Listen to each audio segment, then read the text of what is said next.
Welcome to the Sunday Suitcase podcast, where we prove that great legal minds and great health go hand in hand. Each week, your host, Alex Ramirez, will be bringing you weekly doses of fitness inspiration, wellness wisdom, and real stories from legal professionals who made health a priority. So get ready to energize your legal career from the inside out. Hey everyone, welcome to another episode of the Sunday Suitcase, the podcast where we unpack all things health and wellness for busy legal professionals. I'm your host, Alex, and today we're going to be diving into a topic that I think it's perfect for kicking off the new year, and that's making time for your health. Not just finding it, but actually making time for your health. Now, if you're like most lawyers I know, myself included, January rolls around, you've got big plans, new goals, maybe even a shiny new planner. I'm a huge fan of planners myself. And a huge to-do list. And somewhere on that to-do list, you've scribbled exercise more, get healthy, eat better, and then February rolls around and you have not checked off those boxes. Sound familiar? Sure does for a lot of us. And I get it. I really do. Our schedules are jam-packed.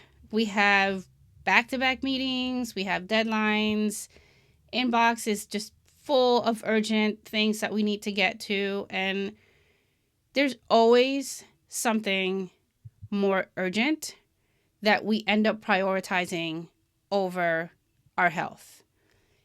And honestly, if you don't make your health a priority now, it's going to demand your attention later. And trust me, I've been there. That interruption isn't going to come at a convenient time. So let's talk about the idea of finding time to exercise. I think we all know that you're never going to find the time. It's not hiding somewhere in your office. It's not somewhere lost outside your house. It's not going to pop up out of nowhere. You have to make the time.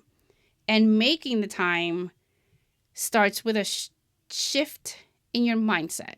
And I know you've heard this time and time again, but it's true.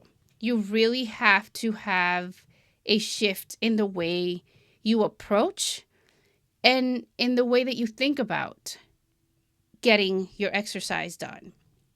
So instead of thinking, I'm too busy to work out, ask yourself, how can I get this workout done today? And today, I'm going to just share with you guys just some real life strategies that are going to help you do that. And these are specifically tailored for people in the legal profession since, we live and breathe deadlines. It's what we do. So let's dive in and, talk about what some of those strategies are. My first tip is prep the night before. And to me, this is huge. I know a lot of us lose a lot of time in the morning trying to find our workout clothes. You're scrambling around the room trying to figure out, did I wash my workout clothes? Where are my socks? Where are my weights? What am I going to do? If you don't plan the night before, you're going to spend way too much time in the morning trying to figure out what to do. And those are minutes that you could be using towards getting your workout done. So simplify your life. Lay out your workout clothes the day before. If you're someone that, needs to go out to a gym to get a workout done, then pack your bag. Throw it in the car. If you're someone who works out at home like me, set up your workout space ahead of time. That way you don't have to spend, 20, 30 minutes in the morning trying to find the things that you need. And while you're doing this, also start to think about breakfast. What am I going to have after my workout? Maybe prep something quick the night before, like overnight oats or maybe a smoothie. And that way, when you're done, that's another thing you can check off the list that you don't have to spend time doing or thinking about. And, at that time too, is, sometimes you're rushing because maybe your workout went over or now you have to shower. So not having to think about what you're having for breakfast is something else that's going to save you time. Another thing that you can do is do a time audit. I know that sounds weird, but spend 1 or 2 days tracking how you spend your time. And you might be surprised at how much time you spend either watching something on Netflix or, looking on Amazon or scrolling on social media. And, those 10, 15 minutes that you're doing that, you could be spending doing a workout. I think once you have a clear picture of how you're spending your time, look for small pockets of time where maybe you can swap those 20 minutes of scrolling for, again, a quick workout. This could also apply during your workday. Instead of, spending time doing other things in between meetings or, when you're not doing work, take that lunch break and go for a walk. If you want to scroll through your phone while you're walking, you can multitask and do that too.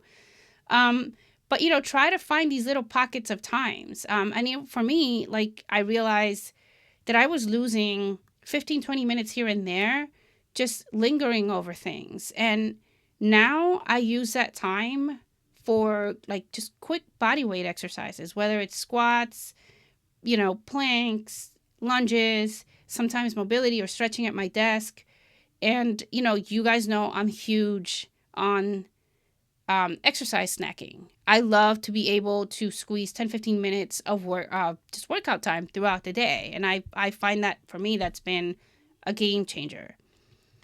And that brings me to my next tip, which is rethinking about what a workout looks like. A lot of us think that if we can't squeeze an hour-long gym session, then it's not worth it. Then I'm just going to waste my time. And that's not true. Honestly, small bursts of movements add up. If you can't make it to the gym, then again, do a 10-minute workout at home, whether it's in the morning, at lunchtime, after work. There's a lot of great apps and YouTube channels out there that have quick, no equipment routines that you can do, whether, you're at your desk, whether, again, you're in between meetings. There's a lot of stuff out there. And if you're stuck on a call, if you're stuck in a meeting, you can stand up if you have a standing desk. You can stretch. If you have a walking pad, that's the perfect time to use it. These little moments, they count. So, try to make the best of it. And while we're at it, let's just address excuses, because I think we all have them. Some of them I don't necessarily think count as excuses because I think they're legit. But, things like, I'll start tomorrow, or, I'm not necessarily sure what I want to do. I've got too much of this going on. And, when you catch yourself doing these things, just pause and ask yourself, is this really true? And most of the time, we're going to find that it's not necessarily about a lack of time, but it's how we use the time. And it's also sometimes just lack of motivation. And I think we've all been there. And motivation just isn't always there. And to be realistic, you don't need it. Sometimes you just have to get up and do it. Motivation isn't going to come and find you, just like time isn't going to come and find you. So sometimes you just have to skip all that and get it done. And the last tip I want to talk about is just small, sustainable changes. That's really all you need. You don't have to overhaul your entire life to get healthier. You got to just start. And you have to start with just 1 or 2 habits. Maybe it's walking during, again, your lunch break, or early in the morning, or a quick walk after work. Progress, and you guys all know this, is better than perfection. You don't need to be hitting that 30, 45-minute workout on day one. No, just focus on moving. Get started. So if your 2025 goals or resolutions or intentions, whatever you want to call it, include getting healthier, then we need to move away from the idea that we're too busy to take care of ourselves. Your health isn't a luxury. It's a necessity. We all know that. You, as a lawyer or as a legal professional, would never ignore a client's urgent matter. But yet, you ignore your own well-being. And we're all guilty of doing this. So, again, start small, be consistent. You're not just making time to work out. You're making time to be healthier, happier, and more productive. So, again, get up and move. That's all you need to do. Thank you all for tuning in to this episode. If you found it helpful, share it. If you want to leave some comments on my LinkedIn, I would love that as well. Would love to hear your thoughts. If you got tips of your own for fitting in fitness, also please share that. I always welcome new ways of trying to get my workouts done. And until next time, take care of yourselves.